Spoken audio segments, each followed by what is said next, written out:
And off we go. Okay. Am I good to go? Right, so we're going to be talking about what students want today. It might sound rather broad. And how do we know what students want? Well, basically, International House World carried out a survey on exactly that, okay? And Monica Green and Lucy Horsfield here told us about the results at the DOS conference a couple of years ago, which is what I'm going to share with you now, okay? So this survey was 25 schools from across the network, over 1,000 responses. 70% of the schools were community schools, like us here in Buenos Aires, and 30% were study abroad schools, okay? I should also point out that the participants were over 16, okay? So it was older teens and adults, all right? And so basically, what these students were asked is, what's important to you? What do you want from your classes at International House, okay? And here you have the top 8 things that the students said they wanted. My question to you is, what was number 1? What was the most important thing to students? What do our students want? Can you type your answers in the chat box, please? Let's have a look. What do you reckon? What was at the top? Speaking fluency, says Paola. Anyone else? What do you reckon? High quality teachers, teaching, more vocabulary. Okay, what about from the options here? What's the one thing that students said that they want? Fun, says Anthony. Anything else? Progress, says Joe from Bogota. You can't see the slide, Paola. Results, says Vero. Any other ideas? Can everyone else see the slide? Making progress, says Maria Laura. Okay, good. I think it might just be you, Paolo. Okay, so we're going to have a look. What do our students want? At number 8, it was individual help when required, possibly related to the study abroad schools there. Number 7, I'm sorry, Anthony, but fun was only down at number 7. It's interesting that, because I think we put a lot of effort into that, and that's perhaps not what our adults are most interested in. 6 was small class size. Number 5 was safe and suitable learning environment, again, maybe related to study abroad students. Number 4 was results, Vero. Number 3 was experienced teaching staff. Number 2 was high quality teaching. So what was number 1? What is, according to this survey, what our students want? What are we missing? Chong chong chong. Natty's typing. Number 1, in fact, was progress, okay? So according to this survey, the number 1 thing that our students are interested in is making progress, yeah? And this is what Monica and Lucy talked about, and their question was, are we talking enough about progress, okay? Another question that Monica brought up at the conference that I think is really, really valuable is perhaps what we should be asking ourselves, yeah? Not, did my students learn something in class today? Did learning take place? But did the students go home knowing that learning took place, which is a slightly different thing, okay? So how can we highlight the progress that our students are making, yeah? This is something very relevant to us at International House Buenos Aires. I get quite a lot of comments, especially from adults, such as these. So I enjoy the classes, I love the teacher, I love the group, but I don't really feel like I'm learning, okay? So how can we really help our students feel progress? This is Buenos Aires, so of course, we're going to be talking about meat, lovely steak, and this is our analogy for progress that we talk about here. Making sure that your classes are meaty, juicy, they get something chunky and tasty to take home, if you like. So remember the meat. Yes, it's making me hungry too. Okay, so our students want to feel and see progress, apparently. So how can we do this? Some very simple ideas. I'm a firm believer in sharing aims with students, okay? This could be either your lesson aims, you know, we're planning with an aim in mind, hopefully, so why not share this aim with your students at the start of the class, at the end of the class. Of course, you could go back to the aim, so have we achieved our aim? Yes, hopefully we have. And to help you do this, board menus, I think, can be used very, very effectively, okay? We have a teacher at IH Buenos Aires who every class always talks the students through what they're going to be doing in class and why, okay? So, for example, last class we looked at different crime stories or something, and you were using maybe to speculate. So this class, we're going to be looking at more sophisticated, complex ways of using language of speculation, for instance, yeah? And you see the students sitting there going, oh, yes. So they can see that the class has been well thought through, yeah. Very quick plug for Serial. It's a podcast that I've been using with my post-proficiency classes. It's addictive, great for high-level students, great for teachers, okay, so check out serialpodcast.org. It's a murder mystery. Anyway, also what you can do, of course, at the end of the class is to ask your students very simply, what 3 things have you learnt today? Have I frozen? Can everyone else see me? Okay, sorry, Sandra. So at the end of the class, what 3 things have you learnt today? It takes 1 minute, but your students come out having thought, yes, I've learnt something meaty today, okay? This was a comment I heard in the office a couple of weeks ago. It was from an adult student who'd studied with us and then left and then came back. And the intonation here is very, very important, okay? They still play a lot of games at International House, okay? Remember that games and fun and dynamic lessons was only down at number 7 in terms of students' priorities, especially for adults, okay? I think there's nothing wrong with games at all, as long as they're games with aims. And so why not share your aims of these games with your adult students, okay? Something I like doing very much is if you're doing some kind of vocab revision activity, get your students to discuss these questions beforehand. So for example, how do you record vocabulary?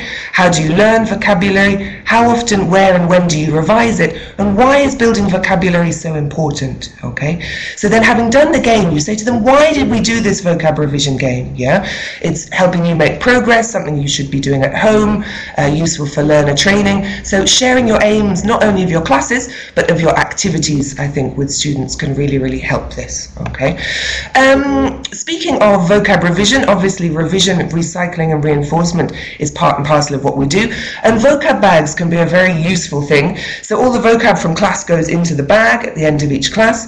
These can be used for fast finishers activities, for playing vocab recycling games with aims, of course. And as the bag grows, point out to your students that this is all the vocab that they have been using. Anthony loves vocab bags. I love vocab bags. Similarly, a teacher here has been doing a project on phrasal verbs. Okay, so every time they come across a phrasal verb, it goes in the bag. You can see they've got little pictures, little definitions there. Again, a way of really helping them feel progress. And a twist on a vocab bag, quite like this one, is vocab we know and vocab we don't know yet. So as the vocab goes up to the top bag, again, a real sense of achievement for your students. At the end of class, I have a nice sort of routine that we do. So all the incidental stuff, all the emergent language that comes up is obviously on the board. And then to clean the board at the end of the class, they have to give us definitions. Okay, so each student would say, for example, an adjective that means you're quite honest with somebody, but it might mean that they get a bit upset. Okay, blunt. Bing, rub it off the board. So you rub off all the vocabulary and say to them, this is all new stuff from today's class. Okay, very simple, but very effective. Obviously, we should be talking to our students about what they want and what they need. This often happens, I think, at the start of the year with needs analysis. Mid-year is a very good time for students to be reflecting on their progress, reflecting on their aims. So you can give them, for example, some little questionnaires, things to discuss. But I also think that this reflection of progress should be something that goes on constantly, yeah? Not just mid-year and end of year. So something we should be putting more into our classes week by week, yeah? Board work, we have an example of some beautiful board work. And board work is obviously important, not just because it's a tool for learning, it helps your students, it enhances their learning, but also because it provides them, and you might need to train them for this, with a really good written record of all the stuff that they've done in class, okay? And when students come away with 2-3 pages of meat, of all the incidental vocab, of all the target language that they've learned, it really helps them feel progress, okay? Danny gave us some really nice ideas on language upgrade, so lots of feedback and correction can help your students feel progress, but the upgrade as well, taking it a step further, okay? So have a look at this board work here. For example, if your students are talking about weather and they say it's hot, cold, you would elicit for them other ways to say this so that you could upgrade their language. So the example we have here, it's blistering, boiling, mild, freezing, etc., etc. So your board is very useful for this, and then this always goes, it was Lola's board work, you're right, Anthony, but very useful in, helping them with the language upgrade, helps them feel progress. This was a comment I had from a teacher the other day, a very, very experienced teacher, an excellent teacher. And this teacher came out of the class and said, I think I've become so student-centered. My students wonder what I'm doing in the classroom. And I thought this was very interesting, actually. This teacher was really sort of reflecting on what's going on from a teacher. Yes, I didn't want to name names. And this brings me on to my final point, which is about demand high, okay? What's his name? Jim Scrivener and Adrian Underhill talked about this at the DOS conference a couple of years ago. And basically the message from Jim Scrivener was, it's okay to teach, okay? This might sound obvious, of course it's okay to teach, we're teachers, but Neil wrote about this on his blog, and I thought it was very pertinent to today's talk, yeah? And he says, are we actually running away from the real teaching that needs to be going on in our classrooms? Are we afraid to get our hands dirty? Learning a language is indeed messy, difficult, and we need to be putting in this work, putting in the teaching, if you like, to really help our students feel progress and make progress, okay? And demand high is not about making it more difficult for your students. You're not going to give your Int 2 students a proficiency reading. That's going to challenge them.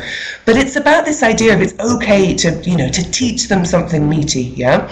So demand high talks about going where the learning is, not just following your lesson plan that you've planned out, yeah? Not just teaching the plan, but teaching the students. Perhaps you'd planned something, but they knew this. So go where the learning is. Don't be afraid to, veer off from your lesson plan to what your students really need. Lots of language upgrade is vital in demand high, okay? Danny talked about that earlier.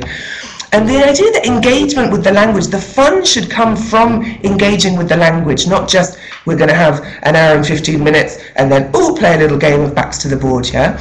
Also, demand high talks about one-to-one within the class, so trying to get away from this sort of one-size-fits-all, but focusing on your students as individuals. How can you help them progress individually, okay?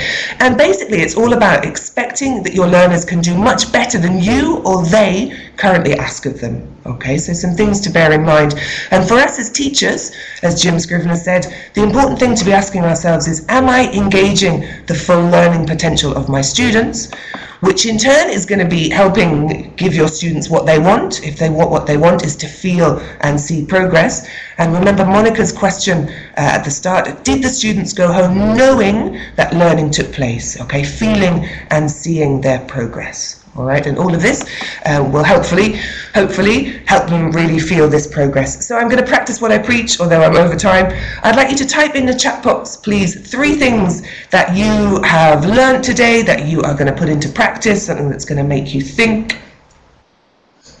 Anything that you've picked up from today's session. Remember, this is a technique that you could use. Exploiting the vocab column, says Natty. Yes, very important.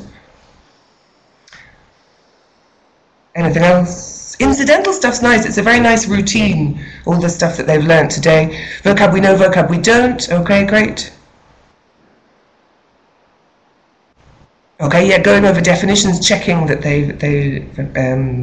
all this incidental stuff is very important. Rationale, says Julia. Okay, great. Neil has a handout for you, which is all the ideas from the DOSes around the network at International House, plus all the teachers at Buenos Aires. They've written down all their ideas for helping their students make progress. So that's going to be your handout.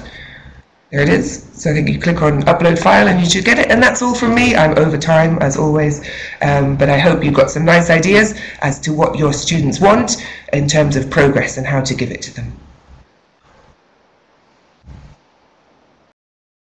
Well, I mean, 10 minutes flies. It does fly. The hours fly. We're halfway through the first day of IH Talk 7. Thank you very much, Anya. It left me breathless there with the amount of ideas that you've included. Yes, I've got lots to fit in. Sorry, that was a bit fast. Quoting me as well.